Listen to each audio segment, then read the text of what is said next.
அமெரிக்காவின் தீவிர தாக்குதலில் அமைதி பேச்சு நடாத்திய ஈரான் தலைவர் படுகாயம். அமெரிக்கா சரணடையும் வரை தொடர்ந்து போர் நடைபெறும். ஈரான் திட்டவட்டம். இஸ்ரேலின் பிளெப்ராக் நகரில் ஈரான் ஏவுகணை தாக்குதல். ரஷ்ய பிரதி வெளிவிவகார அமைச்சருடன் அமைச்சர் விஜித சந்திப்பு. சம்ப அரிசி தட்டுப்பாட்டுக்கு தீர்வு. அடுத்த வாரம் இலங்கையை வந்தடைகிறது அரிசி கப்பல். கடும் வெப்பம் மனநிலையை பாதிக்கும். மனநல மருத்துவர் எச்சரிக்கை. வணக்கம். இது யூரோப் தமிழின் இரவு நேர பிரதான செய்திகளுடன் இணைந்திருக்கும் நான் நோமிகா சாந்தகுமார்.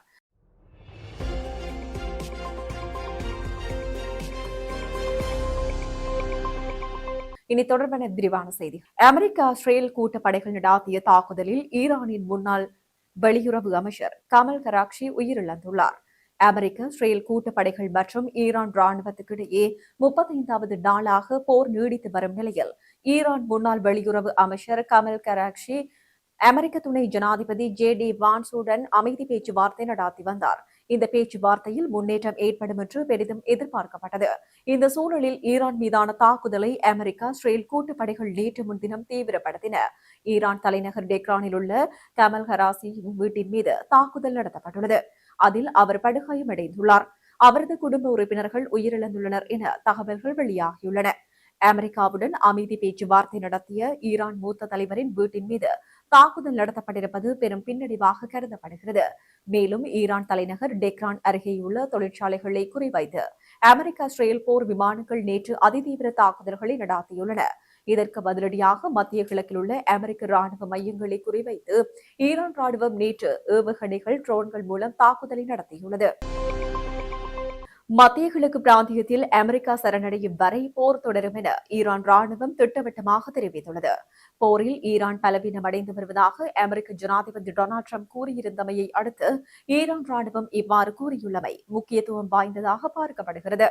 இதுகுறித்து ஈரானின் மூத்த ராணுவ அதிகாரி இப்ராஹிம் சல்பஹாரி வெளியிட்டுள்ள அறிக்கையில், எங்களது ராணுவ வலிமை மற்றும் தளவாடங்கள் குறித்து அமெரிக்க உளவு தகவல்கள் முழுமையானவை அல்ல. எங்களது பரந்த வியூக திறன் குறித்து உங்களுக்கு எதுவுமே தெரியாது என தெரிவித்தார்.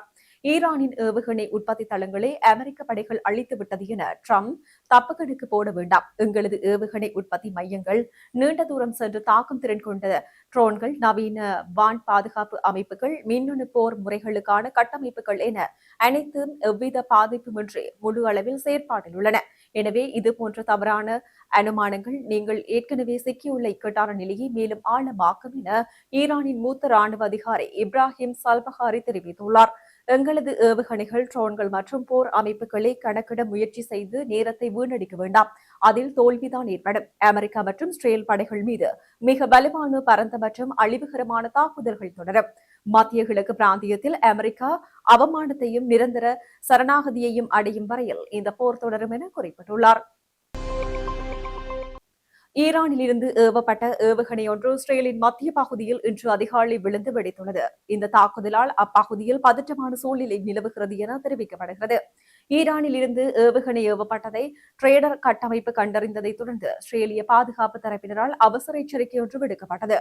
இஸ்ரேலின் மத்திய கிழக்கு பகுதிகளை இலக்கு வைத்து இந்த ஏவுகணை பிளப்ரக நகர மற்றும் அதன் சுற்றுப்புற பகுதிகளில் பாதிப்பை ஏற்படுத்தியுள்ளது. இந்த ஏவுகணை வான்பரப்பிலேயே இடைமறித்து அளிக்கப்பட்ட போதிலும் அது ஒரு கிளஸ்டர் வகை தாக்குதலாக இருக்கலாம் என சந்தேகிக்கப்படுகிறது.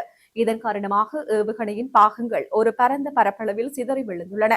இந்த சம்பவத்தில் ஒருவர் காயமடைந்துள்ளார் என முதற்கட்ட விசாரணையில் தெரியவந்துள்ளது. பாதிக்கப்பட்ட பகுதிகளில் மீட்பு பணிகள் மற்றும் சேத விவரங்கள் மதிப்பீடு செய்யும் நடவடிக்கைகளில் பாதுகாப்பு தரப்பினர் ஈடுபட்டு வருகின்றனர் என தெரிவிக்கப்படுகிறது.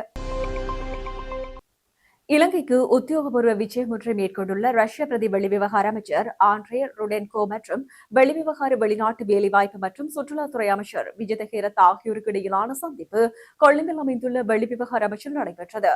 இந்த சந்திப்பின் போது இலங்கை தற்போது எதிர்கொண்டுள்ள சவால்களுக்கு மத்தியில் நாட்டுக்கு தேவையான எரிபொருளை உடனடியாக வழங்குவதற்கு தேவையான நடவடிக்கைகள் எடுக்கப்படும் என ரஷ்ய தரப்பில் உறுதியளிக்கப்பட்டது.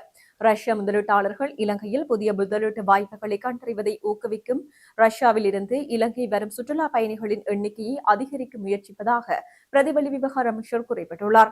அத்துடன் இலங்கை மற்றும் ரஷ்யாவிற்கிடையே நிலவும் சுமார் 70 ஆண்டுகால ராஜதந்திர உறவுகளை மேலும் பலப்படுத்துவதற்கு இதுவே பொருத்தமான தருணம் என அமைச்சர் விஜித ஹேரத் சுட்டிக்காட்டியுள்ளார்.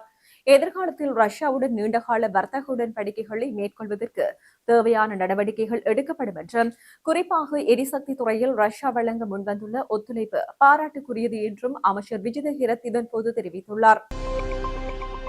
சம்பா மற்றும் கேரி சம்பா அரிசி தட்டுப்பாட்டுக்கு தீர்வாக மாற்று அரிசி வகைகளை இறக்குமதி செய்வதற்கான அனுமதி வழங்கப்பட்ட நிலையில் அரிசியை ஏற்றிய முதலாவது கப்பல் அடுத்த வாரம் நாட்டை வந்தடையும் என தகவல் வெளியாகியுள்ளது. இந்நிலையில் நாட்டில் உள்நாட்டு சந்தையில் நிலவும் சம்பா மற்றும் கேரி சம்பா அரிசி தட்டுப்பாட்டுக்கு தீர்வாக மாற்று அரிசி வகைகளை இறக்குமதி செய்வதற்கான வர்த்தமானி அறிவித்தல் வெளியிடப்பட்டுள்ளது.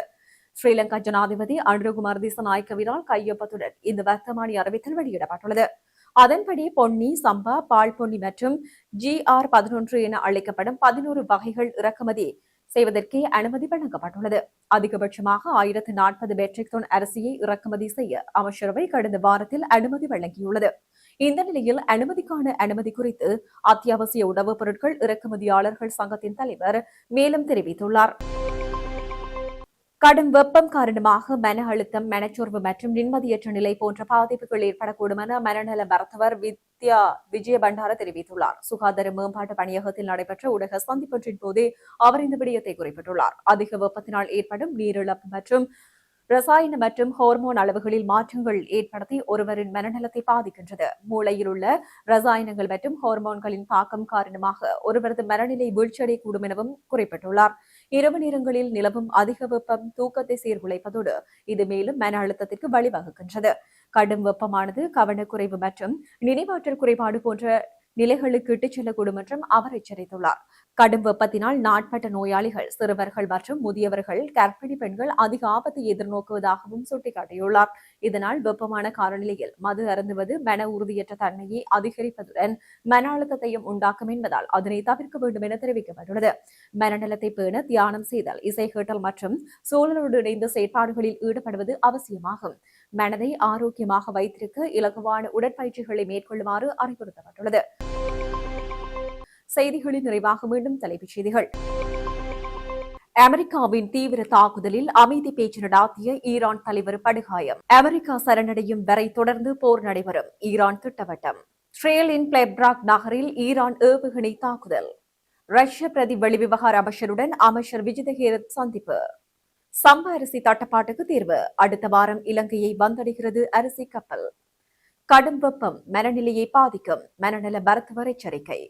இத்துடன் யூரோப் தமிழின் இரவு நேர பிரதான செய்திகள் நிறைவு பெற்றன. வணக்கம்.